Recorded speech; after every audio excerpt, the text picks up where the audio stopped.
नमस्कार explorer traveller, मैं रतन सिंह असवाल एक नए किस्से के साथ आपके बीच उपस्थित हूँ।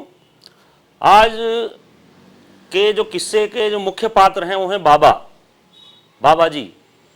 तेल मंजन बेचने वाले या गंगा आरती बेचने वाले बाबा जी की बात नहीं हो रही है। ये विशुद्ध रूप से उन बाबा जी की बात हो रही है जो हिमालय कंदराओं में तप करते हैं और जिनको अनेक अनेक सिद्धियाँ प्राप्त हैं, जिसके बलबूते पे ही हम सनातनी आज की डेट में दुनिया में अपना प्रचंड लहरा रहे हैं आध्यात्म के माध्यम से। तो घटना है 2000 की, नंदा राज जात से जुड़ा हुआ किस्सा है। मैं तब एक अमेरिकन मल्टीनेशनल के लिए काम करता था।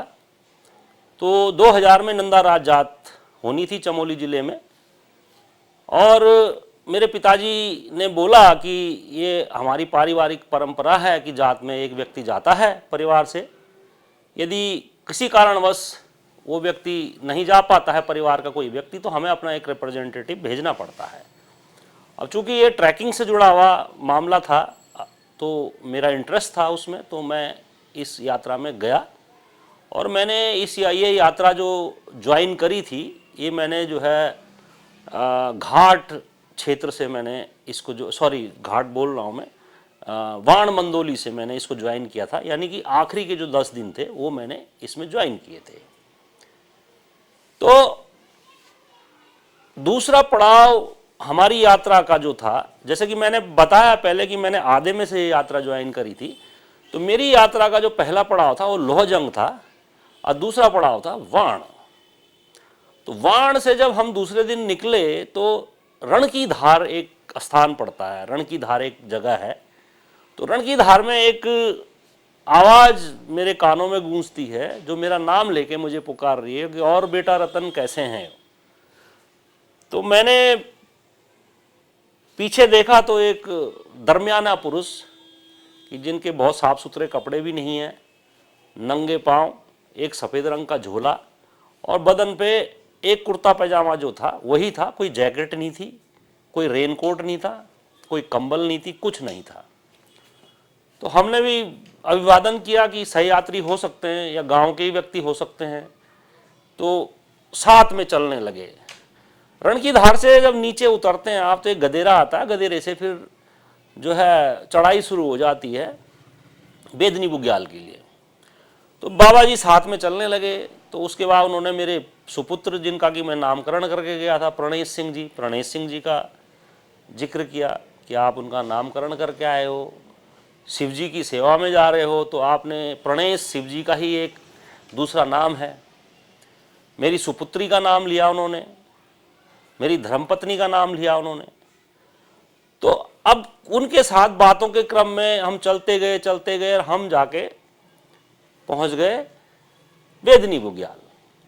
अब बेदनी बुग्याल में हमको टेंट भी पिच करने थे। तो उस समय जो धर्मस्व मंत्री थे उत्तर प्रदेश में, वो श्री रमेश पोखरियाल निशंक जी थे, वो भी आए हुए थे वहाँ पे बेदनी बुग्याल में, नंदा राज जात में। और चमोली के जिलाधिकारी थे उस समय राजीव अग्रवाल जी, बहुत अच्छे व्यक्ति थे।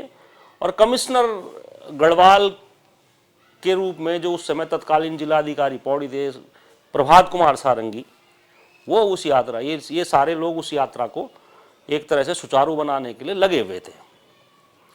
तो रात को बाबा जी हमारे साथ ही रहे। तो बाबा जी से बहुत सारी बातें होती रही। तो उस समय जो जो रिपोर्टिंग बॉस थे, वो मेरे को इस यात्रा में जाने के लिए छुट्टी देने के लिए तैयार नहीं थे। इस यात्रा में छुट्टी देने के लिए वो तैयार नहीं थे। तो उनके जो बॉस थे श्री संजय मुखर्जी जी, उनसे मैंने बात करी कि मैंने कहा सर ऐसा मामला है, धार्मिक मान्यताओं से जुड़ा हुआ मामला है और मेरे बॉस मुझे छुट्टी नहीं दे रहे हैं, तो मैं क्या करूं। तो उन्होंने कहा भाई तेरे को जितने दिन की छुट्टी चाहिए, इतने दिन की छुट्टी तो शायद ना मिले, लेकिन मेरे को फैक्स कर दे, फिर भी दे देता हूँ। मैंने उनको फैक्स किया, मैं यात्रा में चले गया।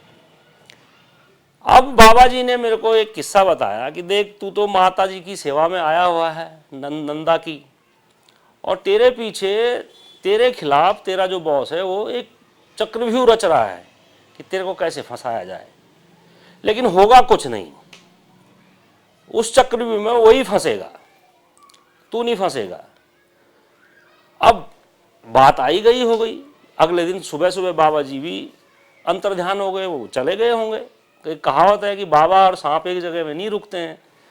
तो बाबा जी भी या तो हमसे पहले निकल गए होंगे आगे यात्रा में, या हो सकता है कहीं अन्यत्र चले गए हों, तो हमें नहीं पता है।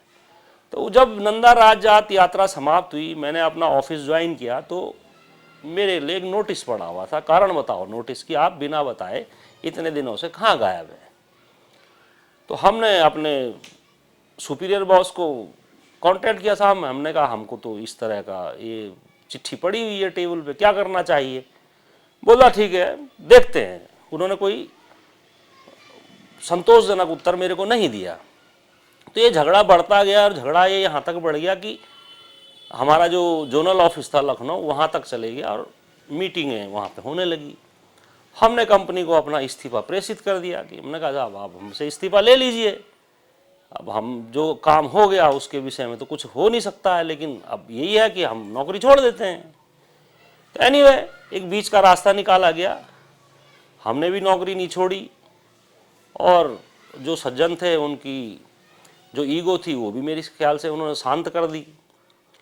अब एक कहानी खत्म हो गई यहाँ पे कि भाई एक कहानी थी कि जो हमारे साथ घटी तो ये खत्म हो गई।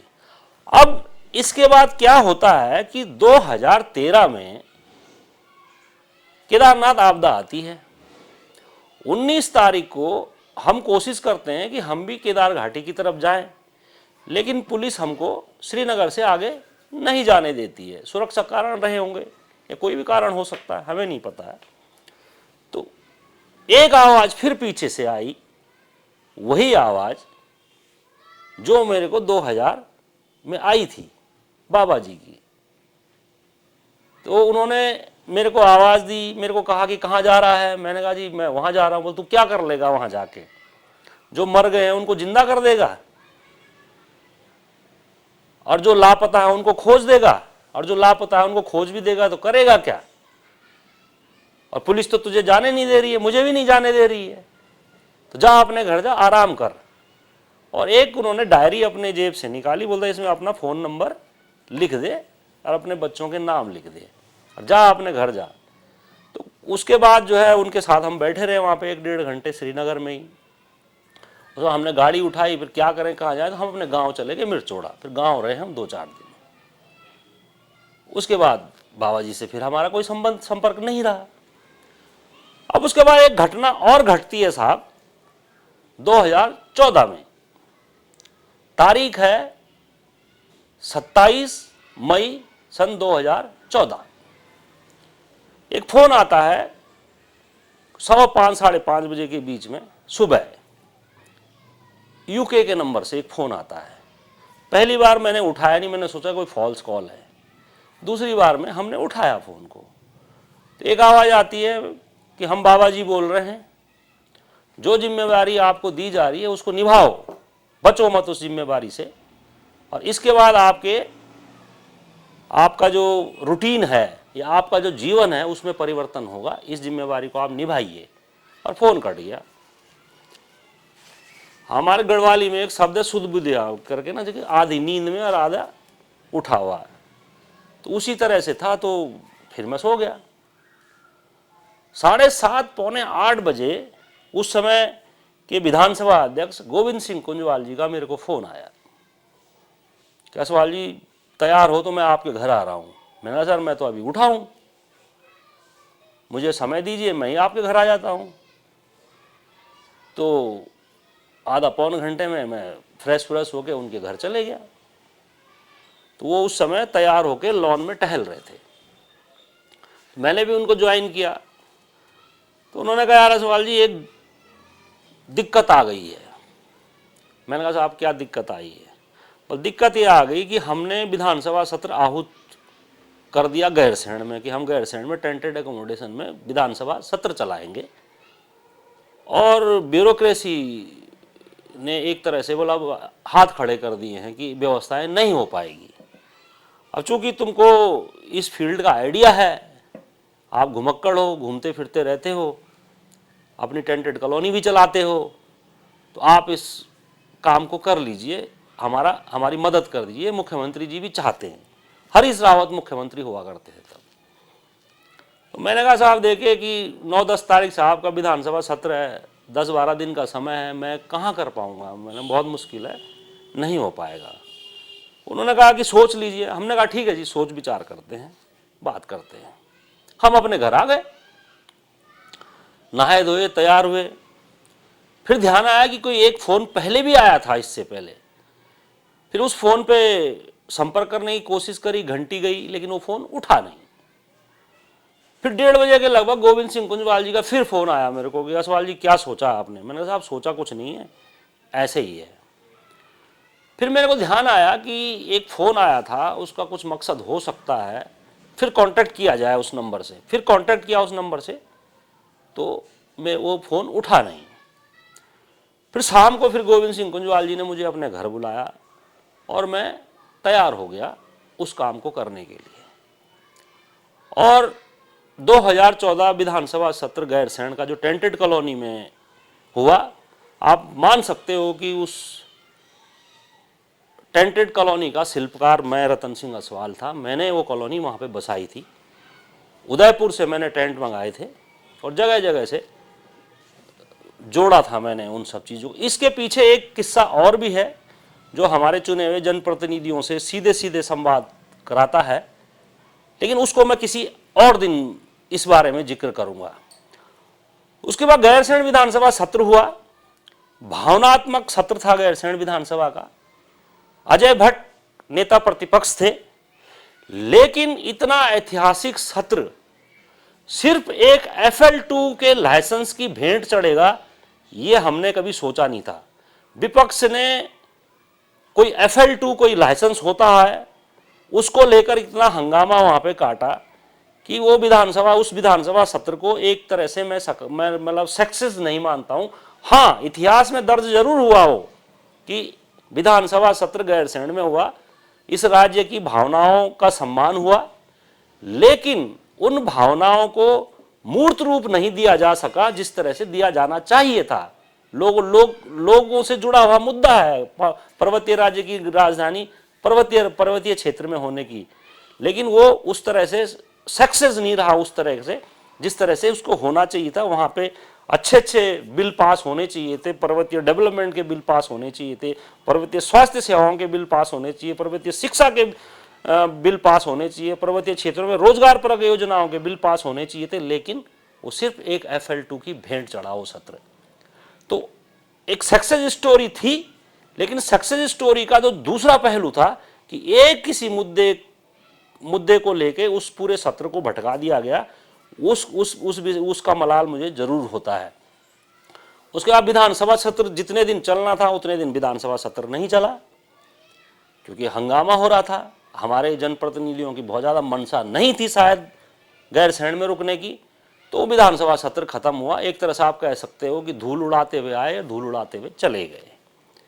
उसके बाद धन्यवाद ज्ञापित होने का प्रचलन आया, तो जिन्होंने कुछ नहीं किया उनको हरीश रावत जी बधाई दे रहे थे, उनकी पीठ थपथपा रहे थे, और जिसने सब कुछ किया उसका कोई नाम नहीं था या उसको धन्यवाद देने की किसी ने जरूरत नहीं समझी। तो उसके बाद मैंने सोचा कि इन लोगों के लिए बहुत ज़्यादा कुछ करने की आवश्यकता नहीं है, क्योंकि थैंकलेस लोग हैं कि यहाँ पे 10-12 दिन रह के राजीव नयन बहुगुणा जी इस चीज़ के साक्षी हैं, क्योंकि राजीव नयन बहुगुणा जी मेरे साथी थे उस समय वहाँ पे, तो वो जानते हैं कि हमने किन विषम परिस्थितियों में वो टेंटेड कॉलोनी बनाई थी। लेकिन जिन्होंने कुछ नहीं किया उनको मुख्यमंत्री जी और मंत्री महोदय धन्यवाद दे रहे थे, जिन्होंने सब कुछ किया वो उनको मतलब एक शब्द धन्यवाद का देने की किसी ने जुगत नहीं समझी। तो बहरहाल जो बाबा जी ने कहा था कि आपके जीवन में परिवर्तन होगा, हमारे जीवन में परिवर्तन आया। हमने राजनीतिक लोगों की दोस्ती छोड़ दी और जनता के साथ दोस्ती कर ली। तो ये बाबा की कहानी, मैंने सच्चे बाबा की कहानी आपको बताई है, जो कि सिद्ध पुरुष जो लोग होते हैं जो हिमालय कंदराओं में तप करते हैं, कि वो कितने दूरदर्शी और भूत और वर्तमान के बारे में कितनी जानकारी रखते हैं। और तेल मंजन बेचने वाले बाबा लोग और गंगा आरती कराने वाले बाबा लोग समाज को गुमराही कर सकते हैं, जोड़ नहीं सकते हैं। तो आपको कैसा लगा ये एपिसोड, ज़रूर अपनी प्रतिक्रिया दीजिएगा। और जिन लोगों ने इस चैनल को सब्सक्राइब या लाइक नहीं किया उनसे आग्रह है कि वो इसको ज़रूर लाइक और सब्सक्राइब करें, ताकि आपके साथ नए नए किस्से, कहानियाँ, घुमक्कड़ी के और मैं साझा कर सकूं। फिर मिलता हूं एक नए एपिसोड के साथ, तब तक इजाज़त दीजिए। नमस्कार।